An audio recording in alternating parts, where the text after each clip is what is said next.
Let's talk about rewarding retention versus acquisition, shall we?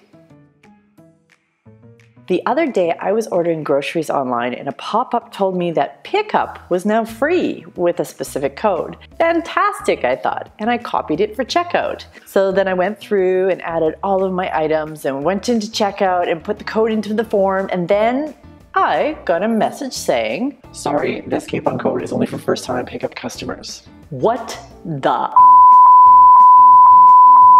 You too!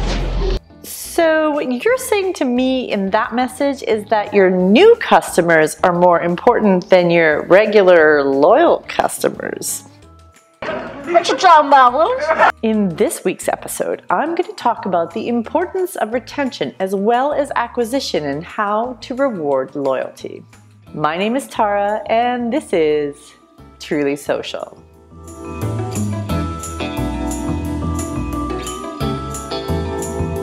Let's start with the fact that your existing loyal customers are worth more than the people out there who could give a flying snake about your business. Yes, you still want to attract them and grow your customer base, but here is why ignoring your existing base is a terrible bad idea. This is a terrible idea. Number one, selling to an existing customer is much easier than a new one. Your existing customers are 51% more likely to try new products and spend 31% more on your business than new customers. The likeliness of selling to an existing customer is 60 to 70% versus new prospects, only 5 to 20%. Selling to existing customers is much easier because, well, even if you aren't perfect, switching costs are a big consideration. As the saying goes, better the devil you know than the devil you don't. So in essence, you just need to remain competitive because once the benefits of switching outweigh the costs, you'll lose them and you'll lose them forever. Come back! Come back! Number two, existing customers are less expensive to sell to. It costs 5 times as much to bring in a new customer than to upsell your existing ones. Think of all the tools you have available to you to deepen your relationships with your existing customers. Email, social media, content, loyalty programs, customer service, and more. They are quite a bit less expensive than the acquisition tools like ads, paid search, direct mail, etc. It's also much simpler to sell to the converted. You had me at hello.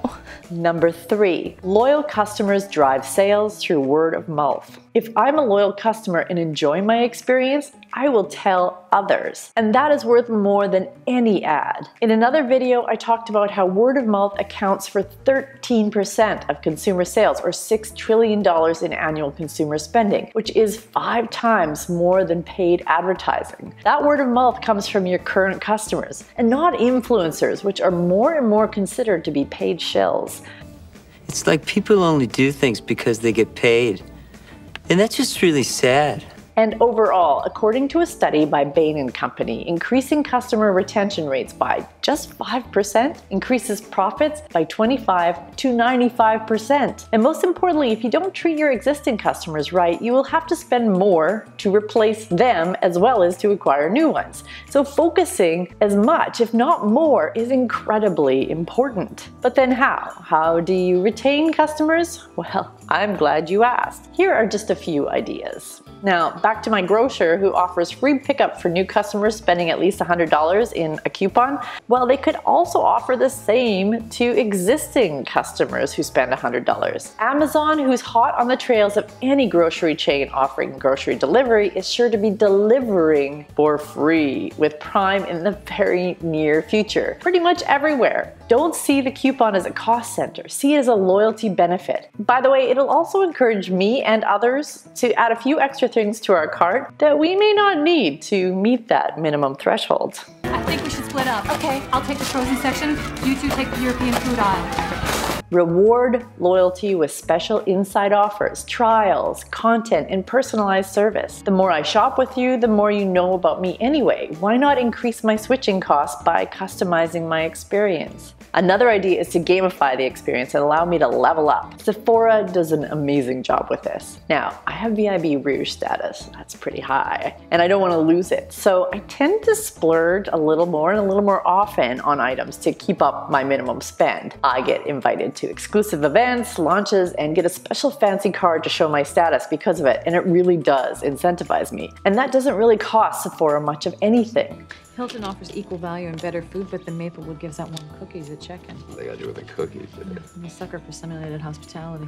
And finally, listen. This is the easiest thing in the world to do. Listening will give you edge over the competition and make your customers really, really happy. And happy equals loyal. Those are just a few ideas, and I'm sure many of you watching have more. Please leave them in the comments and let me know yours. And speaking of loyalty, if you enjoy my videos, please subscribe and click the bell bing, to get notified when I post more. My name is Tara, and this has been Truly Social.